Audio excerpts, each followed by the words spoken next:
오늘 교직원 예배에 모이신 모든 분들을 주님의 이름으로 환영합니다. 다 함께 자리에서 일어나셔서 신앙 고백으로 저희들의 신앙을 고백하시겠습니다. 나는 전능하신 아버지 하나님 천지의 창조주를 믿습니다. 나는 그의 유일하신 아들 우리 주 예수 그리스도를 믿습니다. 그는 성령으로 잉태되어 동정녀 마리아에게서 나시고 본디오 빌라도에게 고난을 받아 십자가에 못 박혀 죽으시고 장사된 지 사흘 만에 죽은 자 가운데서 다시 살아나셨으며 하늘에 오르시어 전능하신 아버지 하나님 우편에 앉아 계시다가 거기로부터 살아있는 자와 죽은 자를 심판하러 오십니다. 나는 성령을 믿으며 거룩한 공교회와 성도의 교제와 죄를 용서받는 것과 몸의 부활과 영생을 믿습니다. 아멘. 찬송 부르시겠습니다.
자리에 앉아주시기 바랍니다. 김기철 목사님 나오셔서 기도해 주시겠습니다.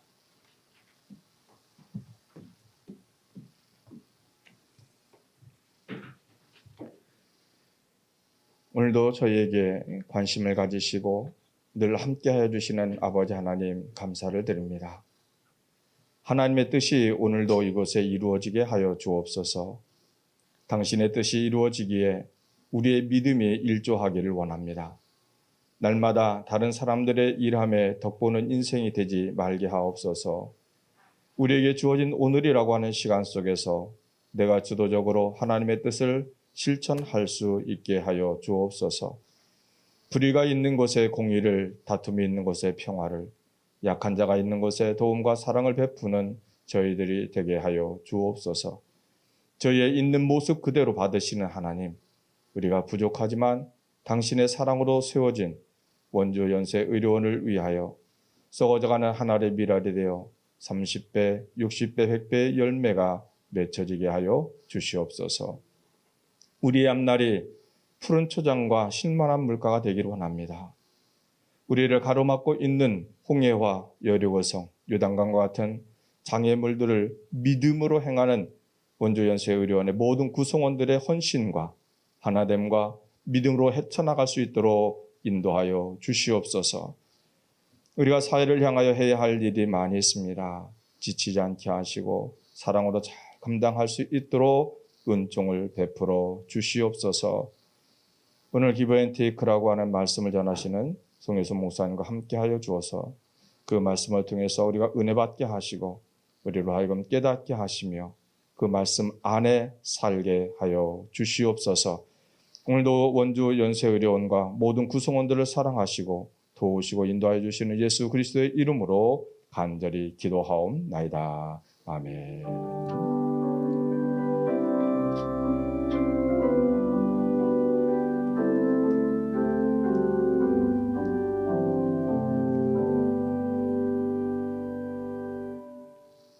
오늘 봉독할 성경 말씀은 창세기 26장 17절에서 22절까지의 말씀이 되겠습니다. 이삭이 그곳을 떠나 그랄 골짜기에 장막을 치고 거기 거류하며 그 아버지 아브라함 때 팠던 우물들을 다시 팠으니 이는 아브라함이 죽은 후에 블레셋 사람이 그 우물들을 메웠습니다. 이삭이 그 우물들의 이름을 그의 아버지가 부르던 이름으로 불렀더라. 이삭의 종들이 골짜기를 파서 샘 근원을 얻었더니 그랄 목자들이 이삭의 목자와 다투어 이르되 이 물은 우리의 것이라 하매 이삭이 그 다툼으로 말미암아 그 우물 이름을 에색이라 하였으며 또 다른 우물을 팠더니 그들이 또 다툼으로 그 이름을 신나라 하였으며 이삭이 거기서 옮겨 다른 우물을 팠더니 그들이 다투지 아니하였으므로 그 이름을 르호봇이라 하여 이르되 이제는 여호와께서 우리를 위하여 넓게 하셨으니 이 땅에서 우리가 번성하리로다 하였더라. 아멘. 사회사업팀의 특송이 있겠습니다. 특송 후에는 송일선 목사님께서 말씀 전해주시겠습니다.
8월의 크리스마스 같습니다. 또 너무 감사합니다. 잠시 기도하고 말씀 나누겠습니다. 주님의 은혜에 감사합니다. 귀한 찬양으로 저희의 마음을 열어주심을 감사드립니다. 휴가철이 끝나고 건강한 모습으로 반가운 얼굴들 만나게 하시니 마음이 너무 좋습니다. 은혜 받고자 나온 교직원들 주님께서 예비하신 말씀 선포케 하시고 부족한 점은 가리워 주옵소서. 예수님의 이름으로 기도합니다. 아멘. 애덤 그랜트라는 학자의 기브 앤 테이크라는 책이 있습니다. 그 책에 따르면 인간은 세 가지 유형으로 구분이 됩니다. 첫째는 기버, 주는 사람입니다. 자신의 이익보다는 다른 사람을 먼저 생각하고 그 사람들에게 무엇을 해줄 게 없을까 찾는 사람들이지요. 우리 병원에서는 사회사업팀이 이 기버에 속한다고 볼 수 있을 것입니다. 두 번째는 그 반대 유형이 있습니다. 바로 테이커입니다. 갖는 사람이지요. 늘 자신이 중심이 되어가지고 다른 사람이 자기에게 무엇을 해줄 게 없을까 계산하는 사람들입니다. 지금 머릿속에 그 사람이 테이커일 것이다 생각하는 분도 있으시겠지만 대부분의 사람들은 기버 또는 테이커 이렇게 양쪽 극단으로 가지는 않습니다. 그 중간쯤에 위치를 합니다. 그것을 세 번째 유형인 매처, 받는 만큼 주는 사람이라고 합니다. 가는 정이 있어야 오는 정이 있고 이 많은 이들에게 가장 안정되고 또 안전한 방식으로 불리는 것이 바로 이 매처인 것이죠. 그렇다면 기버, 테이커, 매처 이 셋 중에서 사회생활을 가장 잘하는 사람은 누구일까요? 어떤 사람들은 마음에 들진 않겠지만 이 테이커가 아닐까 생각하는 분도 있을 것입니다. 왜냐하면 이 사회가 이 약육강식의 사회잖아요. 치열한 경쟁 속에서 성공하려면 남들보다 뛰어나야 한다고 생각할 것입니다. 그래서 테이커들은 내 것을 챙기기 위해서 열심히 노력합니다. 이러한 경쟁 구도 속에서 이 착한 사람들은 이 꼴찌가 될 수밖에 없을 것입니다. 그렇다면 가장 일 못한다고 찍히는 사람들은 누구일까요? 기버들입니다. 우리들 중에서도 그런 분들 많잖아요. 남 도와주느라 정작 자기 일을 못 끝내는 분. 회사에서 실적이 나쁠 수밖에 없죠. 그렇다면 이 셋 가운데서 제일 일 잘하고 성공하는 사람은 누구일까요? 테이커는 아닙니다. 테이커는 빠른 시간에 두각을 나타내기는 하지만 또 빠른 시간 안에 저물기도 합니다. 왜냐하면 저 사람은 자기밖에 생각하는 사람이다 하면서 그 정체가 금방 탄로나기 때문이죠. 그렇다면 누가 남았습니까? 매처, 받는 만큼 주는 사람이겠죠. 눈에는 눈, 이에는 이, 가는 말이 고와야 오는 말이 곱다, 공평한 세상, 이런 말이 마음에 와닿으신다면 여러분들은 매처일 것입니다. 그런데 놀라운 반전이 있습니다. 성공사들에서 가장 꼭대기에 위치한 사람은 테이커도 아니고 매처도 아닙니다. 그 자리 역시 이 기버, 주는 사람이 차지하고 있었습니다. 이 애덤 그랜트가 그의 책에서 주장하는 것이 바로 그겁니다. 모든 직종, 모든 기업에서 가장 상위 랭크를 차지하는 사람, 그 사람들이 바로 이 기버들이었다는 것이죠. 자, 그렇다면 우리에게 이런 의문과 도전이 마음속에 생길 것입니다.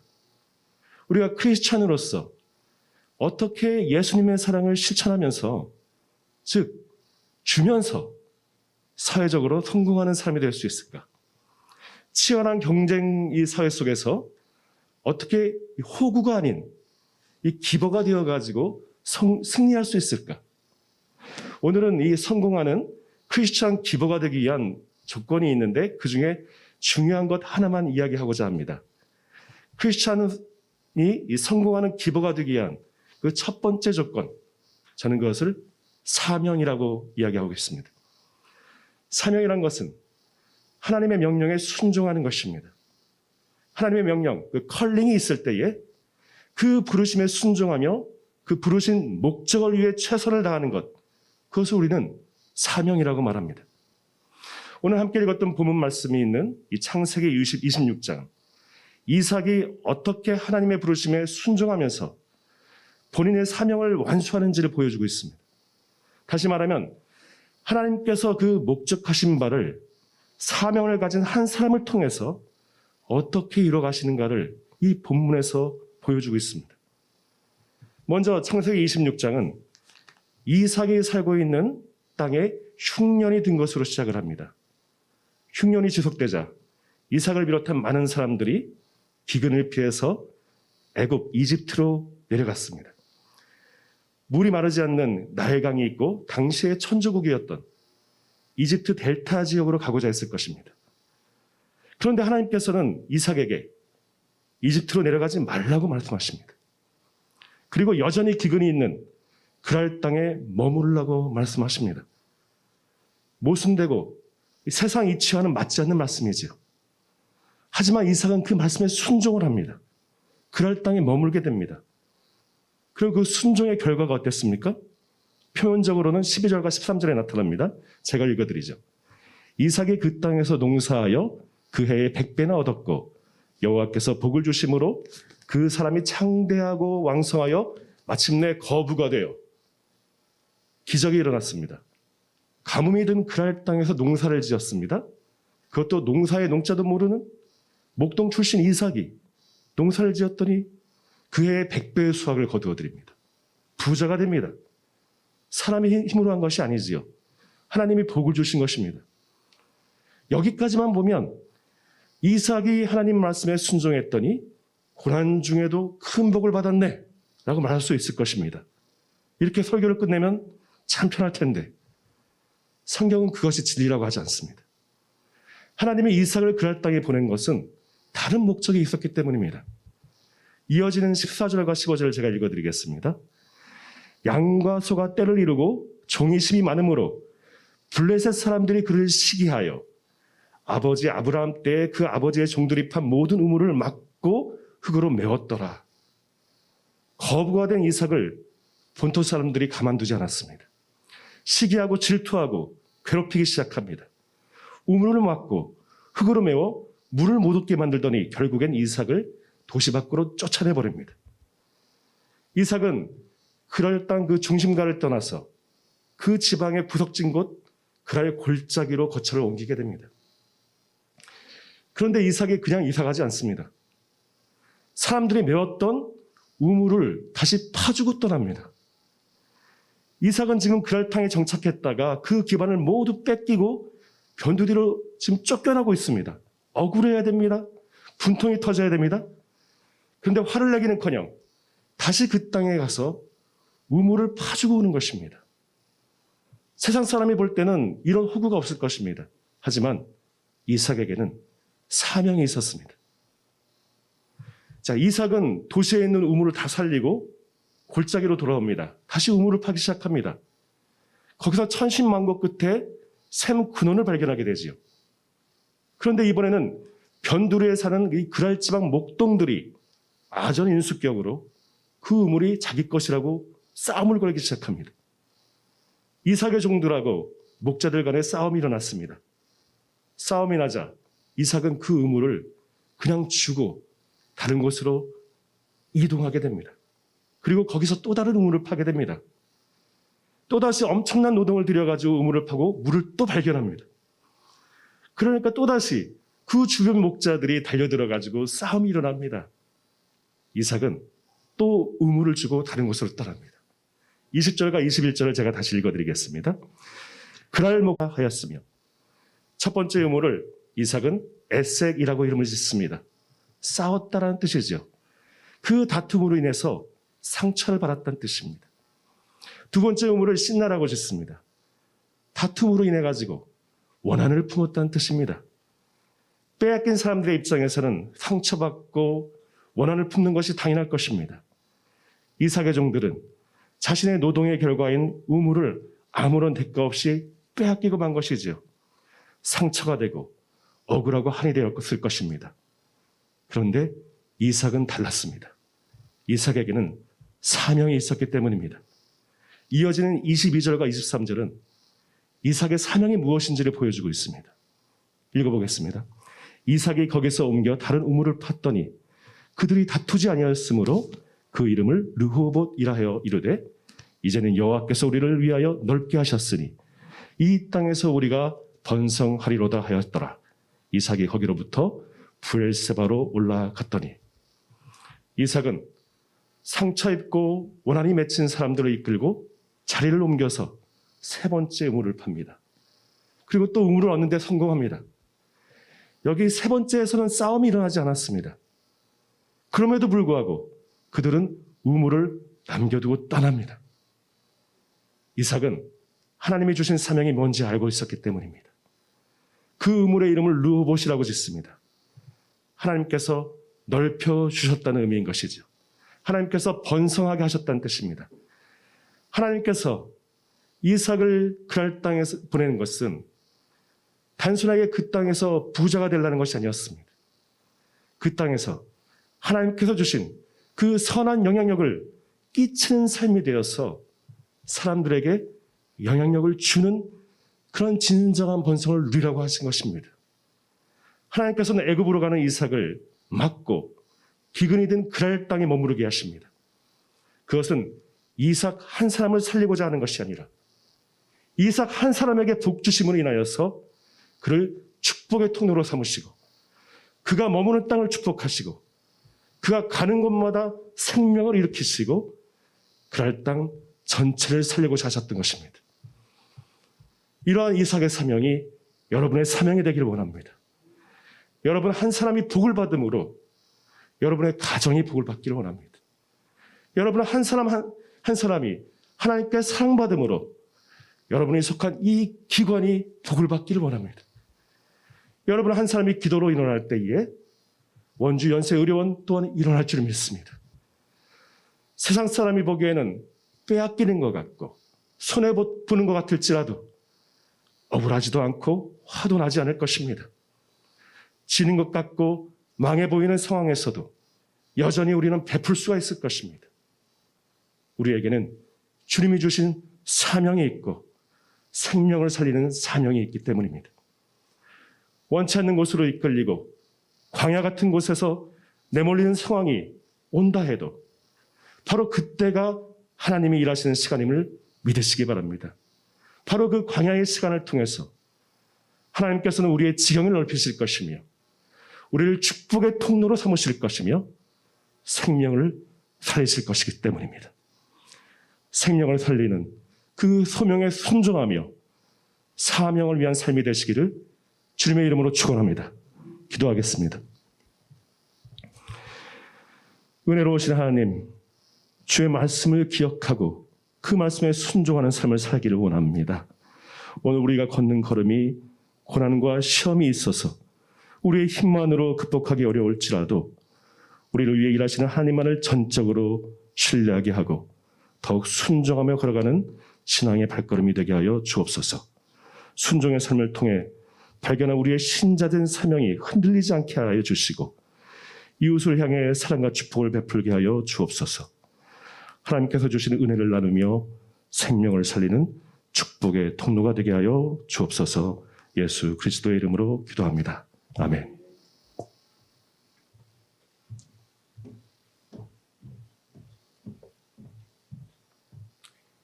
귀한 말씀 감사합니다. 알려드리는 소식 잠깐 전해드리겠습니다. 먼저 오늘 예배 시작 전에 의료원의 성장의 과정에 대한 그 동영상을 교직원 예배 시작 전 동영상으로 시청하셨습니다. 온라인으로 시청하시는 분들도 똑같이 보셨는데요. 이 동영상을 정성스럽게 제작해 주신 멀티미디어 팀에게 감사를 드립니다. 그리고 오늘 사회사업팀에서 떡을 준비해 주셨어요. 예, 노래로만 섬겨주신 것이 아니라 떡도 맛있는 떡도 준비해 주셨습니다. 안내 데스크에 준비되어 있으니 나가실 때 하나씩 가져가시면 되겠습니다. 오늘 그 사회사업팀 특송과 이 떡으로 섬겨주셔서 감사합니다. 모두 자리에서 일어나셔서 찬송 부르신 후 송유선 목사님의 축도로 예배를 마치겠습니다.